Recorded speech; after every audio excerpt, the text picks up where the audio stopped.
కార్యనిర్వాహక అధ్యక్షుడు KTR formula E car racing కేసులో ఏసీబీ విచారణ కొనసాగుతోంది.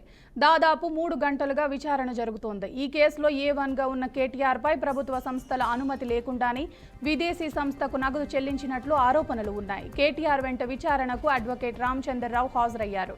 కేటీఆర్ను ACB joint collector Rituraj, DSP Majid Khan విచారిస్తున్నారు.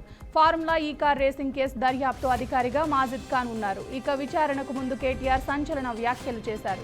తనను అరెస్ట్ చేసినా చేయవచ్చు అని అనటంతో ఏసీబీ కార్యాలయం వద్దకు బీఆర్ఎస్ నాయకులు, కార్యకర్తలు భారీగా తరలివచ్చారు. ఈ క్రమంలో అటు బీఆర్ఎస్ భవన్ కు, ఇటు ఏసీబీ కార్యాలయానికి సమీపంలో ఉన్న నీలోఫర్ కేఫ్ ను పోలీసులు మూసివేశారు. కస్టమర్లను బయటకు పంపించి పలువురిని అదుపులోకి తీసుకున్నారు.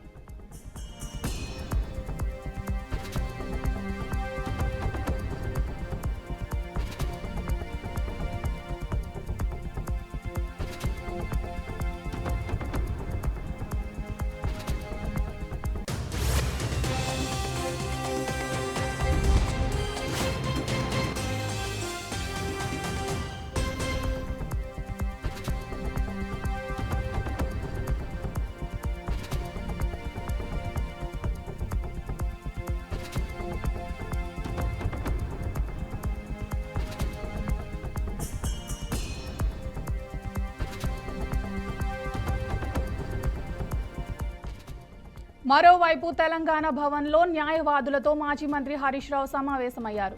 కేటీఆర్ను ఏసీబీ విచారిస్తున్న నేపథ్యంలో దానికి సంబంధించిన అంశాలతో వారితో చర్చిస్తున్నట్లు సమాచారం. ఈ సమీక్షలో బీఆర్ఎస్ నేత ఆర్ఎస్ ప్రవీణ్ కుమార్ మరికొందరు నేతలు పాల్గొన్నారు.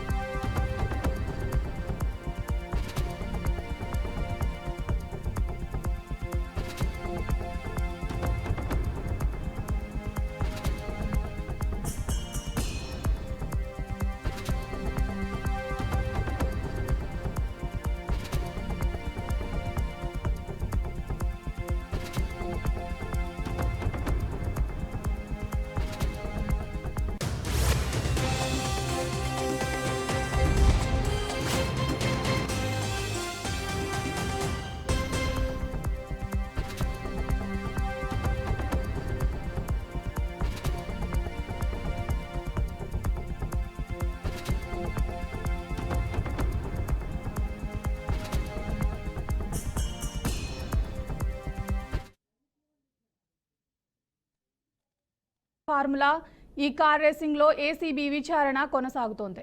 దాదాపు 3 గంటలుగా విచారణ జరుగుతోంది. ఈ కేసులో A1గా ఉన్న కేటీఆర్ పై ప్రభుత్వ సంస్థల అనుమతి లేకుండానే విదేశీ సంస్థకు నగదు చెల్లించినట్లు ఆరోపణలు ఉన్నాయి.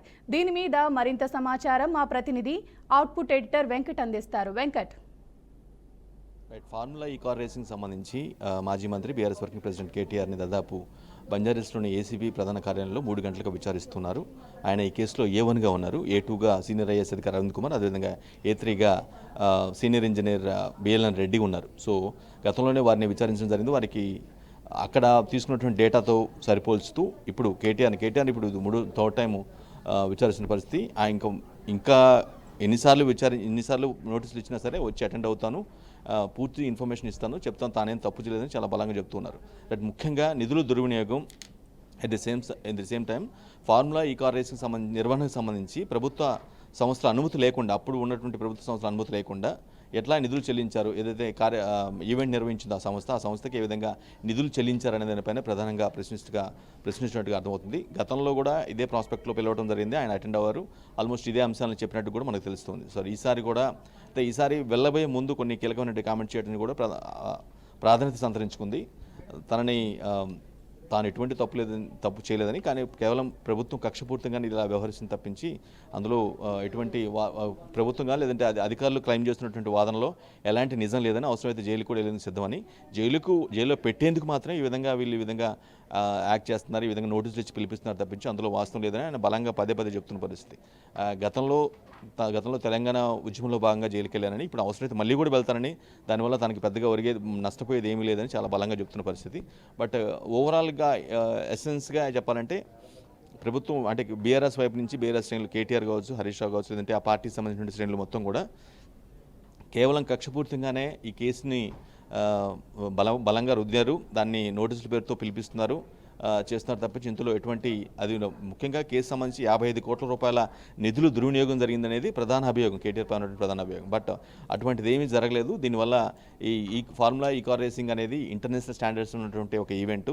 దాన్ని తీసుకురావడం వల్ల, దాన్ని నిర్వహించడం వల్ల, విజయవంతంగా నిర్వహించడం వల్ల హైదరాబాద్ బ్రాండ్ ఇమేజ్ పెరగడంతో పాటుగా పెట్టుబడులు పెద్ద ఎత్తున వచ్చాయి అనేది బీఆర్ఎస్ శ్రేణులు కావచ్చు, లేదంటే కేటీఆర్ కావచ్చు, మిగతా వాళ్ళు చెప్తున్నటువంటి బలమైన వాదన.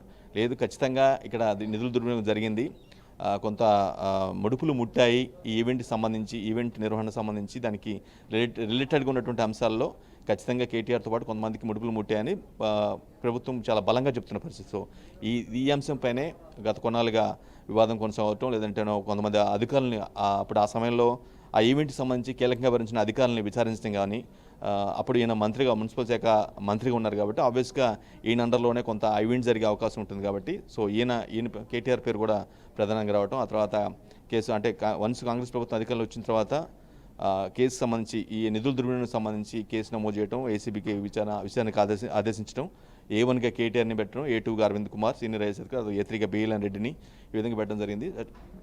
సో తామైతే చాలా కాన్ఫిడెన్స్గా ఉన్నాం, ఎటువంటి తప్పు చేయలేదు కాబట్టి ఫ్రీగానే వచ్చేస్తాము. ఇన్ కేస్ వాళ్ళు వాంటెడ్గా పర్సనల్ గ్రడ్జెస్తో ఏమైనా అరెస్ట్ చేసినా సరే తమకి ఇబ్బంది వచ్చేది లేదని చాలా బలంగా చెప్తుంది. సో అదే ఇప్పుడు స్టిల్ కూడా ఇప్పటికి కూడా వాటికి సంబంధించిన ప్రశ్నలు జరుగుతున్నాయి. ఒకరోవైపు తెలంగాణ భవన్లో బీఆర్ఎస్ కీలక నేత హరీష్ రావు న్యాయవాదులతో చర్చిస్తున్నారు. అంటే ఈ కేసుకు సంబంధించి ఎలాంటి అంశాలపైన మనం ఏ విధంగా న్యాయపరంగా ముందుకెళ్లాల్సిన అవసరం ఉంటుంది, ఒకవేళ ఇన్ కేసు ఏదైనా అరెస్ట్ చేయడం జరిగితే ఏ విధంగా మనం రియాక్ట్ అవ్వాల్సిన అవసరం ఉంది అనే అంశాలపై చర్చిస్తున్నట్టుగా తెలుస్తూ ఉంది. స్వీయ. Thank you Venkat.